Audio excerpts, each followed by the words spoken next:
두 분의 핵심어를 들으면서 대단한 통찰이다 이런 생각이 들고요. 특히 이제 한마디로 한 단어로 이렇게 딱 짚어낼 수 있는 정죄 신앙이라는 것, 최태육 목사님, 그다음에 황 선생님의 기생이라는 이 한마디 어휘가 굉장한 통찰력을 주는 것 같습니다. 저는 이렇게 들으면서 생각되는 것이, 제 나름대로 정리된 것이, 숙주에 기생하면서 정죄하면서 이게 같이 맞물려 돌아가는구나.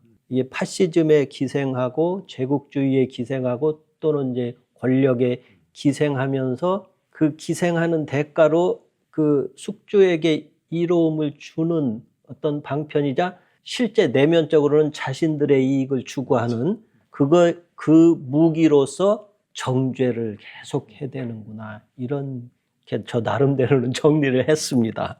몇 가지 질문이 이렇게 들었는데요. 발표 들으시면서 일단 이제 목사님의 정죄신앙 요거 말씀하시면서 조금 한편으로 잠깐 든 생각이 80년대 요때 70년대 후반 80년대 초반 굉장히 그래도 기독교가 민주화를 위해서 자기를 희생했던 그 시절이 있었습니다. 자기 희생을 당하면서도 그 시대와 지금의 정죄신앙, 과연 그때는 어떻게 그럴 수 있었을까? 얼마나 다를까? 그게 조금 궁금해집니다. 그리고 그런 현상이 왜 지금은 사라졌을까? 일단 6, 70년대에 이런 현상이 나타난 거는 저는 4.19의 영향이라고 봐요. 4.19를 일으킨 주도 세력이 이북에서 내려온 분들이었거든요. 또 장로교 계통의 기독교인들이 주류였고, 그래서 이북에서 차별을 겪고 어쩔 수 없이 내려왔는데 그들에게는 대안의 사회가 없는 거예요. 이 사회가 잘 돼야 되는 거예요. 그래서 6, 70년대에 그 이북에서 내려온 민주화 운동 세력들은 자유민주주의가 잘 실천돼야 북한에 이길 수 있다. 공산주의를 극복할 수 있다라는 신념이 대단히 강했어요. 함석헌이라든지 안병무라든지 김대중이라든지 이런 분들이 대부분 그런 사고를 갖고 있었어요. 이것이 김대중의 승공론과 맞아떨어지면서 그쪽으로 나간 거고, 또 한 측면에서는 양심과 상식이 살아 있었어요. 이분들에게는 기독교인이지만 아까 말씀하신 것처럼 아멘 따라하세요, 아멘 무조건적으로 따라하는 그런 신앙 양태 있잖아요. 그렇죠. 네, 그게 아니라 상식을 생각할 줄 알았어요. 양심이란 무엇인가, 신앙 양심이란 무엇인가, 이런 게 있었어요. 이것이 인권과 연결이 돼. 인권과 연결되면서 노동 현장으로 가고 공장 선교로 가고 또 학원으로 가고, 그러면서 이 사람들에게는 현재는 거의 사라진 상식과 양심이라는 것이 그때 당시는 있었단 말이에요. 그러니까 이것이 발현이 된 거죠. 민주화 운동이라는 것으로. 근데 이제 그때와 지금은 뭐가 다르죠. 아까 말씀하신 것처럼 둘 다 똑같은 얘기인데, 저는 현재 한국 개신교 주류 대부분의 기독교인들이 갖고 있는 것이 공익성, 공공성을 상실했다고. 기독교의 가장 약점인 사익 추구로 나가는 거예요. 대세가 지금 사익 추구. 그러니까 뉴 뭐라 그래? 뉴라이트하고 똑같은 거예요. 그래서 사익 추구로 가기 때문에 이익을 던져주는 곳이 개신교가 돼야 되는 거예요. 예. 상식과 양심이 없어요. 지금은 흐름이 그렇게 잡혀 있는 거예요. 근데 지금 말씀하신 것처럼 기생하면서 자기의 파이를 키워나가면서 먹을 것이 많아져야 되잖아요. 근데 이게 밀리고 있는 거예요. 일반 사회 속에서. 평등평화 세력이. 그렇기 때문에 저는 그런 차이가 있다. 예. 그런 차이가. 그래서 이 상식과 양심, 생각할 줄 알고 양심적으로 행동을 할 줄 아는 그 신앙, 그거를 회복하지 않으면 힘들어요. 예. 황 선생님은 거기에 또 뭐 덧붙이실 말씀 있으세요? 저는 이제 우리 민족이 사실은 제가 역사 공부를 하다 보니까 샤머니즘성이 무진장 강해요. 그래서 기복신앙이 그렇게 확대되고 확산되는 이유가 바로 샤머니즘. 그러니까 지금 한국의 개신교가 다 샤머니즘하고 습합된 거잖아요. 그 현재 그 뭐 삼박자 축복이라는 것이 그것이고 그 폭발적으로 그 여의도 순복음 중심으로 그렇게 부흥을 이루고 그 한마디로 교인 수가 그렇게 폭발적으로 증가했던 거는 천국 이게 그게 아니고 그냥 샤머니즘성이다. 그 샤머니즘하고 본질적으로 얘기하면 기독교가 들어와서 습합돼서 그 샤머니즘성을 강조하고 믿으면 된다. 이 세상에서 물질 축복이고 축복이고 그게 바로 제대로 잘 믿는 거다. 가난하면 그건 죄다. 뭐 이렇게 가르치는 이게 맥혔다는 거예요. 민족성 자체 안에 샤머니즘성이 아주 강하다. 그 중에 지금 말씀하신 것처럼 그 시대마다 순수하게 진짜 상식적으로 공공성, 공공의 이득, 공공의 이익, 그다음에 나라와 민족을 위해서 목숨을 바친 기독교인들이 있죠. 결코 잊어서는 안 되는 거죠. 그런데 문제는 지금 현재 대한민국을 봤을 때 그거와 반대되는 그런 극우 세력이 극성을 한다라는 거에 대해서 문제 의식을 갖는 것이죠. 그런데 보이지 않는 그런 세력이 혹시 많지 않을까? 저는 어렴풋한 생각이 그게 드는 것이 2030이 촛불을 들고 나와서 응원봉이죠. 요즘 응원봉으로 그 넘지 못했던 남태령을 넘게 해줬단 말이죠. 그러면 이 숨어있던 저희로 봐서는 난데없이 막 나타난 적어도 눈으로 보일 때는 근데 기독교 세력 안에서도 이렇게 지금 보이지 않는 아직 드러나지 않은 그런 양심 세력 있지 않을까? 저는 그게 있다고 생각해요. 왜냐면 저번에 그 송현보를 이제 취재하기 위해서 어떤 기자가 갔는데 이제 취재를 하는데 부산에서 아주 큰 교인이라고 그러더라고요. 그분 얘기가 그거예요. 예수 그리스도가 이 땅에 온 이유는 가난한 자를 위해서 살게 하고 그 명확하게 본질에 대해서 아는 기독교인이 많다고 생각해요. 그리고 이 극우 세력들은 뭔가 이제 이론적으로 깊이 들어가면 대답을 못 하잖아요. 그런 것처럼 대한민국의 교육이 사실 대학까지 다 가르쳤고 물론 그들이 그런 경우도 있지만 생각은 하고 있다. 그리고 저는 객관적으로 세계적으로 우리 민족이 우리 국민이 굉장히 뛰어난 민족이라고 생각해요. 그거는 민주주의 역사를 봐도 그렇고 K-팝, K-푸드, 드라마 이거는 천재성 없이는 안 되는 거예요.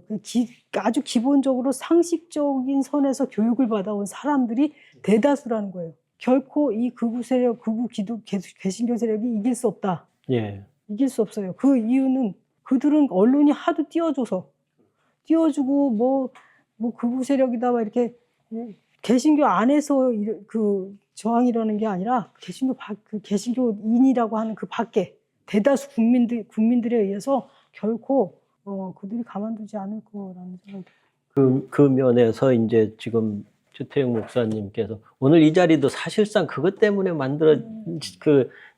참다가 결국 나서신 거 아닌가 이런 생각이 드는데요. 그런 의미에서 이것이 하나의 작은 시발점이 될 수 있지 않을까. 목사님 생각도 좀 들어보고. 저는 일단 선생님은 굉장히 긍정적인데 저는 좀 많이 비관. 왜 그러냐 하면 한국 국민이 된다는 건 선택의 여지가 없어요. 예. 그냥 국민이 되는 거예요. 태어나 보니까. 국민이 되는 거예요? 예. 기독교는 선택할 수가 있어요. 그러니까 응원봉을 들고 있는 사람들이 나는 한국 국민이야. 그래서 싸워야 돼. 이건 잘못되니까. 예. 그런데 기독교의 응원봉을 들을 수 있는 사람은 기독교를 나가도 되니까. 나가도 아무런 지장이 없으니까. 없어요. 기독교인임을 포기한단 말이에요. 예. 이게 어떤 현상이냐면 선생님 말씀하신 것처럼 1925년에 반기독교 운동이 일어났어요. 그때까지 한국 개신교 청년들이 엄청나게 많았습니다. 그리고 이 사람들이 한국 개신교에 머무는 것이 아니라 한국 젊은 청년 운동을 이끌었어요. 예. 그런데 1925년부터 30년 사이에 표현에 의하면 썰물 빠져나가듯이 빠져나갔다라는 얘기 있어요. 그래서 한국 개신교가 보수화되고 극우화되고 이렇게 친일화되고 그렇게 된 원인 중에 하나가 거기에 있어요. 예. 그걸 우리가 잘 봐야 돼요. 지금 한국 개신교 그래요. 한국 개신교 그래서 제가 문제 삼는 거는 한국 개신교가 수만 줄어드는 게 아니라 고령화되고 있다. 이 문제를 지적한 선택할 수 있어요. 그러니까 한국 개신교가 위험하다라는 것은 양심과 상식에 의해서 사고하고 행동했던 사람들이 에이씨 하고 나갈 수 있다는 거. 그래서 개신교 집단이 극우화를 촉진시킬 수 있다는 거. 이걸 경계해야 돼. 그리고 아까 말씀하신 것처럼 있어요. 제 주변에도 나는 보수적 신앙인인데 어떻게 했으면 좋겠냐. 내 양심에서는 이거 도저히 용납이 안 된다. 이런 흐트러진 기독교인들이 있단 말이에요. 그러니까 자꾸 그 사람들을 규합시키고 하나로 모을 수 있는 메시지들을 계속해서 지금 얘기를 해야 돼요. 예. 그 사람들이 이 혁명의 전국에서 그 사람들이 희망이에요. 그 사람들을 자꾸 품어야죠. 아까 말씀하신 그 김어준 씨 얘기를 했는데 그 왜 행동하지 않는가? 그렇죠. 왜 행동하지 않는가 생각하세요? 저는 아까 말씀하신 것처럼 기독교 습성이라는 거예요. 수동화시키자. 교권 세력이나 이런 사람들에서 복종과 순종을 얘기하고 상식과 양심을 얘기하지 않아요. 너무 수동화돼 있잖아요. 아니 한국 개신교 집단보다 수동화된데. 그게 곧 순종이잖아요. 순종이지. 그러니까 이게 그 문제가 제일 심각한 거죠. 아니 잡아가는 것도 아닌데 왜 그럴까? 그러니까 저는 그래요. 제가 시대처럼 잡아가는 것도 아닌데. 제 생각에는 한국 개신교의 절대 다수 사람들이 교회 나가는 목적이 분명. 뭐라고? 교회 나가는 목적이 분명하다. 예, 그게 왜 그 그럴까요? 사익 추구예요. 결국은 주변에서 들어봐도 뭔가 사업이든지 인맥이든지 이익이 되니까 거기로 나간다.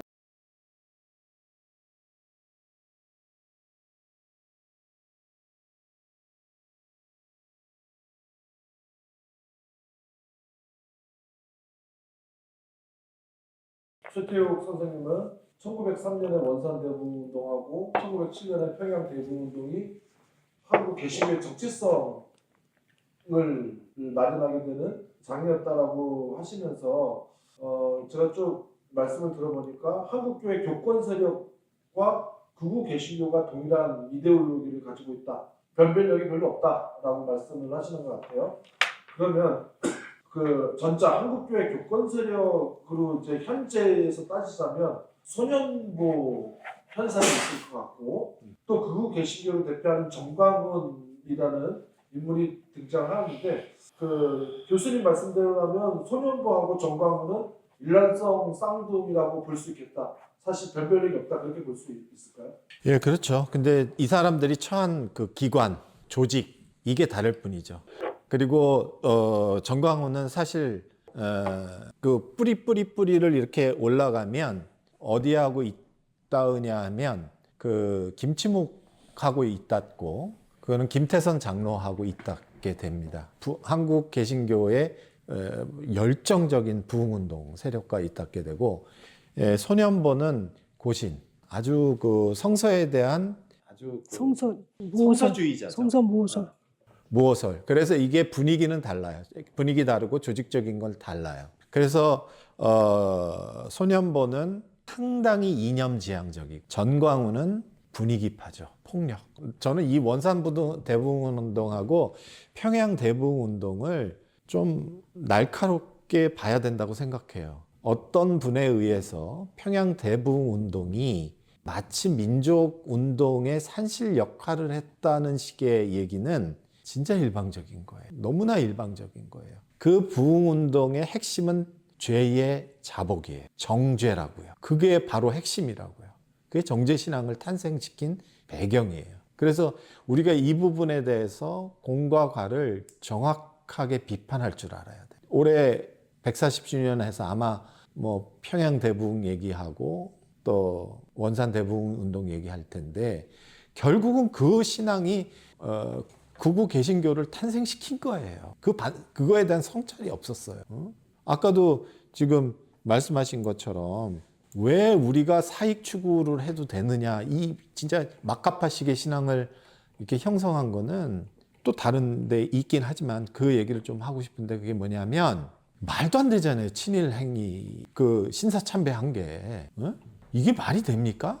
근데 한국 개신교는 공식적으로 이거에 대해서 반성하지 않아요. 해방 정국에 딱 들었으면서 친미 반공으로 이걸 대체시켜 버렸단 말이에요. 예? 세상에 이런 법이 어디 있어요? 그게 결정적인 거예요. 그게 결정적인 거. 정제 신앙을 돌아보지 않아도 우리가 하나님이 아닌 예수가 아닌 신사를 섬겨도 우리는 회개하지 않고 반성하지 않고 과거사 창사는 없어도 교권을 유지할 수 있다라는 이따위 신앙. 난 거기서 촉발됐다고 봐요. 사익 추구 신앙이.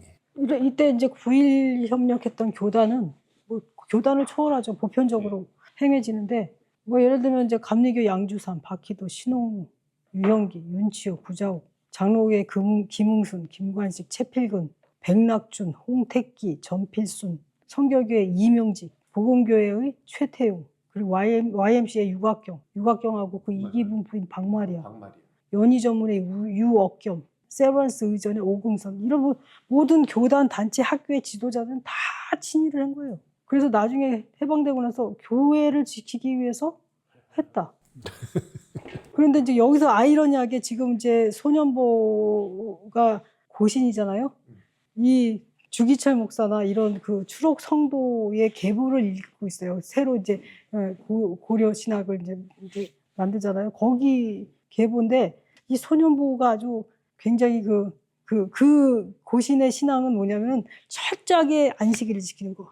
주일 성수, 철저한 11조. 그리고 이제 제가 이제 고신교회 다녔던 분한테 들었는데 그날은 그 교회 안에서 뭐 먹거나 뭐 이렇게 장도 안 받대요. 그렇죠. 장도 안 보고. 맞아요. 그런데 이 소년보 입장에서는 그 교육을 받았다면 코로나라고 해서 예배를 안 드린다는 건 있을 수 없는 일이에요. 그러니까 거기서 교회를 지키기 위한 뭔가 몸부림을 했을 거라고요. 그러면서 정부에 대해서 반정부적인 생각을, 문재인 정권에 대해서 반정부적인 생각을 하면서 그걸로 커진 교회예요. 그래, 왜냐면 코로나가 굉장히 한국 교회를 위기로 만들어낸 위기. 교회 모이기에 힘쓰라는 교회의 지침이나 뭐 목표를 완전히 그거 못하게 됐으니까 그거를 그렇게 하기 위해서 그 정권에 대한 반발심으로 저렇게 커진 게 아닌가. 코로나가 반정부, 그러니까 민주당 쪽에 그걸 했다는 거 동의하고요. 또 하나는 뭐냐면 그 87년 민주화 운동 이후에 한경직을 비롯해서 조용기, 대형 교회들이 위기의식을 느끼는 거예요. 그래서 연합집회를 가진 거거든요.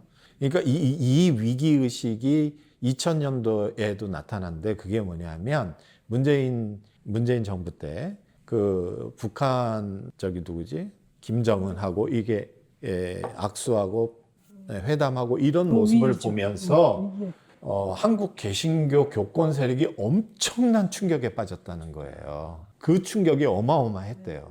그래서 그걸 기점으로 해서 광화문 집회가 확 따라오른 거예요. 근데 그걸 잘 볼 필요 있어요. 잘 볼 필요가 있는데 뭘 잘 봐야 되냐면 과연 전광훈이 어디 교단 소속인가를 봐야 돼요. 전광훈이 2014년에 대신총회장으로 임명이 되죠. 근데 2015년에 백석교단하고 합동총회를 해요. 이게 법적으로 대신총회에서 문제 제기를 해요. 그러면서 2017년 가면서 포기를 해요. 이건 법원의 판결 때문에.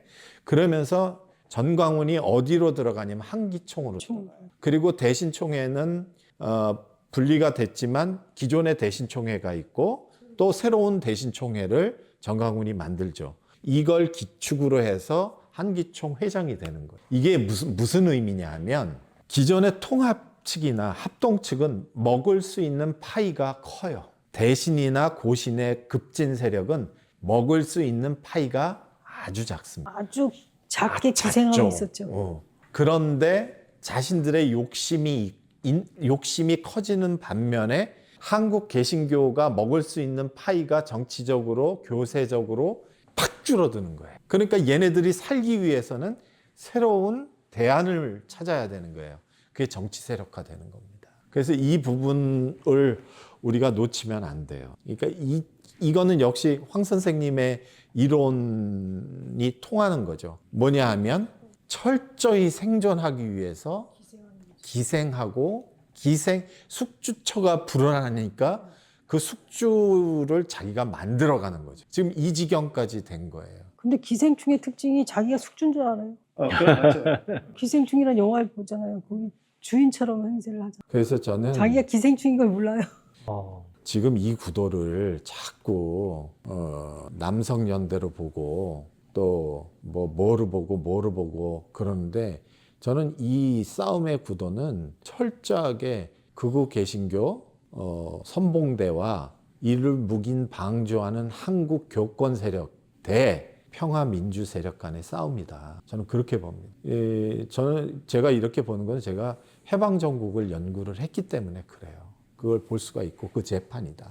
이게 참 중요한 기점이다. 그래서 어떻게 쓰든지 교회 내에서 파열음을 내야 한다. 그렇지 않으면 이게 종교 집단이라는 게 참 무섭거든요. 그리고 또 한 가지 제가 이제 첨부할 것은 사학법 내지는 종교세예요. 노무현 정권 때 사학법을 제정을 하려고. 사학이라는 거는 미션 스쿨이 많잖아요. 그 재단이 어마어마하고 정부가 관여를 하려고 하니까 모든 대형교회 이제 같으면 다 이제 뭐 사학이 있고 대학도 이러니까 어마어마한 그 자기네들의 그 이권이지. 그때 이권, 거기서 이권 때문에 완전히 그 정부에 대해서 반정부가 됐고, 종교세도 마찬가지. 왜냐면 자기 이제 기생하고 있는데 이만큼 먹고 기생하고 있는데 파이를 갖다가 그 정부가 줄여서 그걸 뺏어가려고 하니까 극우가 되는 거죠, 거기서. 근데 왜 뺏어가겠어요? 그러니까 일반 그 성도들이, 그 교인들이 그냥 11조 하다못해 11조를 내면은 30배, 60배, 100배를 준다고 맨날 그렇게 하고 이러니까 사람들이 복 받으려고 그 엄청나게 가난하면서도 돈을 갖다 내잖아요. 그러니까 교회가 엄청 돈과 권력이 모이는 거예요. 그러니까 지금 현재로서는 교회의 모든 권력은 목사들이 잡잖아요. 예.